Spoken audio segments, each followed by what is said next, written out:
आज ही Doubtnut app download करें। Doubtnut पर होगा अब आपके सभी मैथ्स, केमिस्ट्री, फिजिक्स और बायोलॉजी डाउट्स का सफाया। बस अपने क्वेश्चन की फोटो खींचो, उसे क्रॉप करो और तुरंत वीडियो सोल्यूशन पाओ। Download now. तो दोस्तों जैसा कि सवाल में दिया रखा है, सवाल में क्या दे रखा है कि दो ब्लॉक है, ब्लॉक ए और ब्लॉक बी। ठीक है, ब्लॉक ए और ब्लॉक बी कुछ इस तरह से कनेक्टेड है कि ब्लॉक ए स्प्रिंग से कनेक्टेड है और पुली से पार होते हुए ब्लॉक बी से स्ट्रिंग से कनेक्टेड है। ठीक है, ब्लॉक ए का मास दिया रखा एम है और ब्लॉक बी का मास दिया रखा 2m है। ठीक है, अब आगे हमारे पास दो कंडीशन दे रखी है। दो कंडीशन क्या क्या है? पहला कंडीशन है कि अगर हम बी को स्टैटिक इक्विलिब्रियम में रखने के बाद ए को रिलीज करें तो एक्सेशन ऑफ ए हमारे पास उस इंस्टेंट पे ए है। ठीक है, इसी तरह से दूसरा कंडीशन है कि अगर हम ए को स्टैटिक इक्विलिब्रियम में रखते हुए बी को रिलीज करें तो उस वक्त बी की एक्सेशन बी दिए हुए है। ठीक है, हमारे पास हमें निकालना है the value of A by B क्या होगी।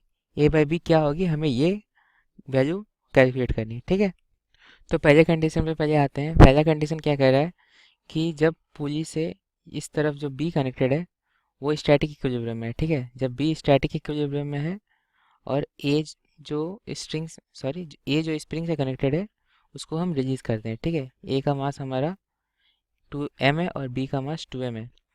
तो जब ए को रिलीज करते हैं, बी स्टैटिक इक्विलिब्रियम में है, तो ए पे फोर्सेस कौन कौन सी आएंगी? एक तो फोर्स आएगा एम जी, ए का मास एम जी आएगा और इस पर एक टेंशन आएगा। ये जो टेंशन होगा वो स्प्रिंग का टेंशन होगा। स्प्रिंग का टेंशन क्या होगा? स्प्रिंग का टेंशन इसकी वजह से जो टेंशन होगा, अगर इसका टी डैश मान लो, तो ये अगर स्टैटिक इक्विलिब्रियम में है तो टी डैश जो होगा 2mg को बैलेंस कर रहा होगा और यही टी डैश यहाँ स्प्रिंग पे लग रहा होगा। ठीक है, तो ये जो टी डैश है वो 2mg के बराबर होगा और वही टेंशन स्प्रिंग पे होगा और वही टेंशन जो है इस ए पे लग रहा होगा जो इसको एक्सेलरेशन प्रोवाइड करेगा। ठीक है, ए को एक्सेलरेशन प्रोवाइड करेगा। ठीक है, तो इस पे भी टी डैश ही लग रहा होगा।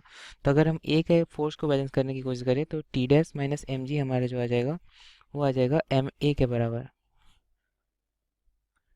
तो टी डैश हमारा है 2mg माइनस एम जी जो कि है T dash 2mg minus M G जो कि है हमारा एम ए के बराबर। ठीक है, तो ये जो हमारा एक्सेलेरेशन ऑफ ए आ गया वो 2mg minus M G by M जो कि हो जाएगा जी। ठीक है, 2mg माइनस एम जी हो जाएगा एम जी और एम जी में से एम कट गया तो बचेगा जी। तो हमारा जो एक्सेलेरेशन ऑफ ए आ गया पहले कंडीशन में, उसकी वैल्यू आ गई जी। ठीक है, अब हम दूसरे कंडीशन पे आते हैं। दूसरा कंडीशन क्या कहता है हमारा? दूसरा कंडीशन ये कहता है कि जब पुली से जिस साइड में स्प्रिंग कनेक्टेड है वो है ए।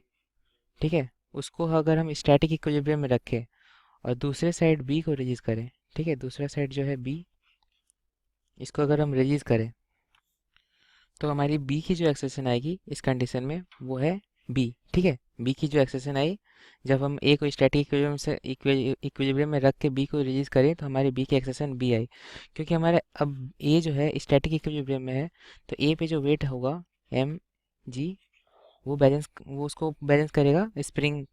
ठीक है, स्प्रिंग का टेंशन बैलेंस करेगा तो स्प्रिंग पे टेंशन क्या आएगी? स्प्रिंग पे टेंशन आएगी एम जी। ठीक है, ये टेंशन इस स्ट्रिंग पे भी लगेगी जो कि एम जी के बराबर होगी। स्ट्रिंग पे कुछ इस डायरेक्शन में लगेगी, स्प्रिंग पे टेंशन आएगी T is equal to M G जो कि नीचे तरफ आएगी। ठीक है, तो ये जो टेंशन होगी तो ये टेंशन रेस्पॉन्सिबल होगी बी को नेट फोर्स देने के लिए। ठीक है, ये जो टेंशन होगी T is equal to M G वो रेस्पॉन्सिबल होगी बी को नेट फोर्स देने के लिए। बी का नेट फोर्स क्या होगा? बी का जो एक खुद का वेट होगा 2mg नीचे की तरफ और एक टेंशन mg। तो ये जो बी का फोर्स का इक्वेशन आ जाएगा वो हमारे पास आ जाएगा 2mg माइनस टी मतलब mg is equal to M B हो जाएगा। ठीक है, 2mb हो जाएगा क्योंकि मास है ब्लॉक बी का 2m है और इसका इसका mg माइनस mg ये टेंशन है वो हो जाएगा 2mb के बराबर। ये नेट फोर्स बराबर मास इंटू एक्सेलरेशन का होगी। तो यहाँ से जो हमारी बी की इक्वेशन आएगी, बी की वैल्यू आएगी 2mg माइनस mg जो हो जाएगी mg डिवाइडेड बाई 2m। तो ये जो हो जाएगी वैल्यू वो g/2 के बराबर हो जाएगी। ठीक है, तो हमारा जो एक्सेलरेशन ऑफ बी आ गया, बी ब्लॉक का एक्सेलरेशन g/2 अपवर्ड होगी। और जो हमारे पहले केस में आया था एक्सेलरेशन ऑफ ए वो थी ए बराबर जी अपवर्ड डायरेक्शन। ठीक है, वो ब्लॉक ए की एक्सेलरेशन थी। हमें क्या निकालना था? हमें निकालना था ratio of A by B. A by B का रेशियो निकालना था। हमारे पास ए की वैल्यू जी आई, बी की वैल्यू g/2 आई, तो साफ साफ हम ए बाई बी की वैल्यू निकाल देंगे।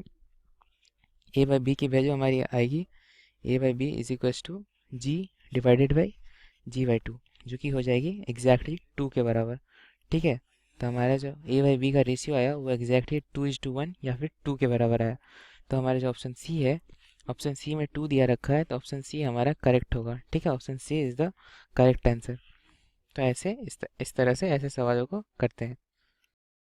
क्लास 6 से 12 से लेके नीट, IIT, जेई मेंस और एडवांस के लेवल तक 10 मिलियन से ज्यादा स्टूडेंट्स का भरोसा। आज ही डाउनलोड करें डाउटनेट ऐप या व्हाट्सएप कीजिए अपने डाउट्स 8400 400 400 पर।